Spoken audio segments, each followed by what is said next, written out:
Hello everyone, I'm here to share my latest knife purchase. This is the Rough Ryder Abalone Stockman. Handle of the blade is, let's see, that is about 4 inches long, just a little hair over 4 inches. And there is a clip point blade here, and then there's a spay blade here, as you would expect to see with a Stockman. Each blade is about 3 inches long. Steel is 440A. So, it's better than a lot of low price knives over there, but it's not a like super steel by any means. But I do find 440A to be serviceable. Now, you're not going to have the same edge retention that you would with, more expensive high-end steels. On the flip side, it's really easy to sharpen. So, we have a knife here from a company that's not really thought of as a high-end knife company or anything. It's a Rough Ryder knife, but I do like Rough Ryder knives. I'm just coming out there right now. It's a Stockman. I already have Stockmans. I have them from a couple of different companies. I like them very much. Nice knives to have. Why did I get this one? Well, it has abalone scales, and I think that's awesome. So I'm just going to show you the blade profiles just a bit, and then we'll take a look at the handles. So it came out of the box fairly sharp.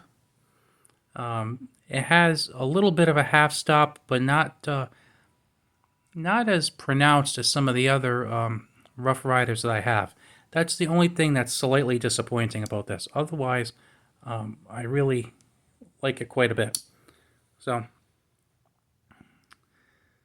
as you can tell, each side of this has 5 different pieces of abalone, and there is a brass spacer between them.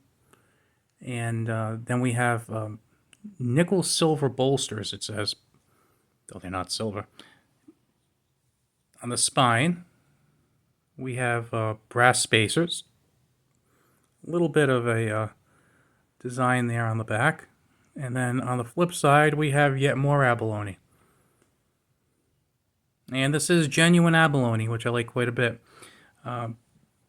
They do a lot with materials like abalone, pearl, synthetic turquoise, and whatnot. And I like them very much. I particularly like the abalone. And I've been wanting to buy a case knife that has abalone. They had the abalone toothpick knife, abalone Stockman, and there's another one. I think it might be an abalone peanut knife that they're currently selling. And lately, I've actually become interested in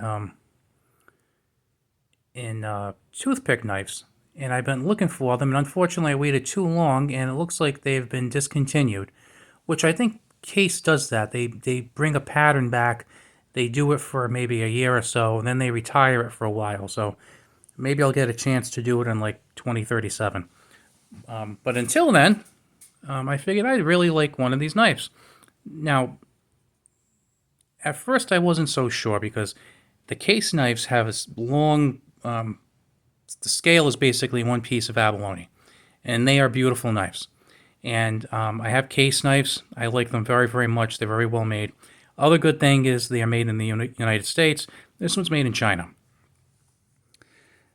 Now, I was worried that if we have 5 pieces, it's going to kind of look like it was kind of put in kind of sloppily, but I actually like the look of the 5 different portions of the abalone, because you got to figure this is something that occurs in nature. This comes from shells, the interior of shells, believe it or not, and you could just tell how the light affects it, and it moves around, and it's very shimmery.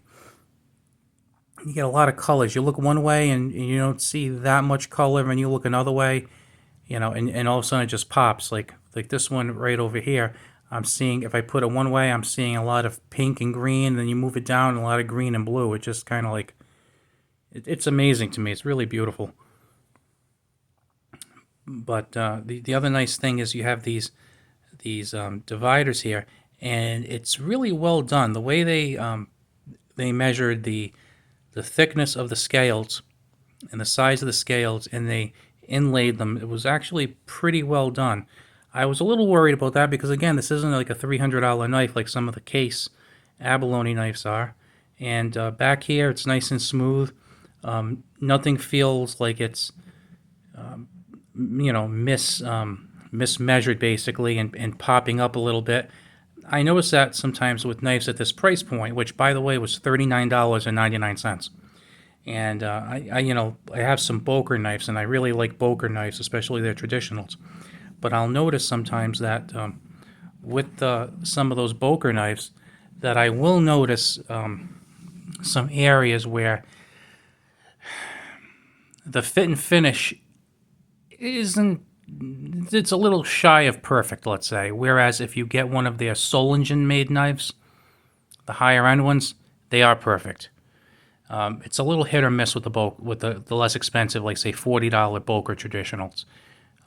You might get a few of them that are totally fine, no problems, no issues, everything fit and finish is great. But you might get just that one where it doesn't. And then, like I said, the Solingens, you don't see that because I think they go through an extra level of quality assurance, which is understandable when you're dropping a couple $100 on a knife. Like I said, this one right here, $39.99, and I got my knife with genuine abalone. There are a lot of knives out there that have synthetic abalone, but I don't want that. What synthetic abalone? I mean, the way I consider synthetic abalone is like wanting to have a house by the lake, and you either can't afford the house by the lake or you just don't want to pay the money for the house by the lake. So you just put a picture of a lake outside your living room window so that when you look out your living room window, you kind of see a lake, but it's only a picture of a lake. It's not actually the lake. Well, this, my friends, this is the lake. Now, yeah, it's different in that it's 5 smaller pieces, but you know what? I'm happy with it because I just love the color and stuff. And the interesting thing is, on each side, the parts are so different that it's like they're really, really different. It's not like they tried to piece them together to say, hey, let's try and pretend that they're actually the same one piece. They didn't. They just threw 5 disparate patterns in there, and it's cool because it's like you have a little more to enjoy. Yeah, sure, they're smaller parts. Now, my thinking is that they didn't do this for aesthetic reasons. I think they did it for economic reasons because I don't know a lot about the market for abalone, but what I do kind of feel is that getting a bigger piece of abalone, let's say one that's like a 1/2 inch by 3 inches long, probably costs more than getting a bunch of little pieces that are like 1/4 of an inch by 1/4 of an inch. That's my feeling. So they're probably able to make these at a much cheaper price point than if they could if it was one solid piece of abalone. And that's my thinking. I think I'm probably right on that. But to me, it doesn't detract from the beauty of it at all. Now, do I still want to spend all that money on a case abalone knife? Damn right I do. I do want to get one at some point because, again, I love abalone and I really like case knives. But this is something that, like, in and of itself, I enjoy. Now, my original reason for getting this was, well, I kind of got that another traditional knife, which I like my traditional knives, and I got this characteristic that I really like. And while it's not, what I really wanted, it's okay for now. But I got to be honest with you, I don't feel like I'm settling with this. I just feel like I got something a little different than what I was supposed to get. So I don't feel like I kind of missed out or I don't have any regrets about it. I'm very pleased. Here's how pleased I was. When I got this delivered from Smoky Mountain Knife Works, I wanted to test how sharp the blade was. You know what I caught? The return paperwork. There wasn't returning this. I like it. I'm thrilled with it. It's fantastic. Now, it also has some decent size. Some people might not like that. Some people might. I think it's like 4 ounces. So, it's a little bit beefier than some other knives. But again, I like that. And the other cool thing is it's about 7 inches long, so it's really like, a full-size knife, in my opinion.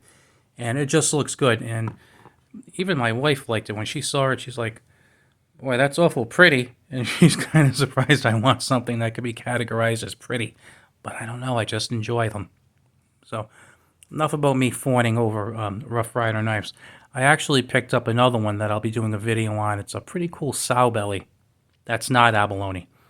But if you're interested in this knife, I got it at Smoky Mountain Knife Works, smkw.com. It was $39.99.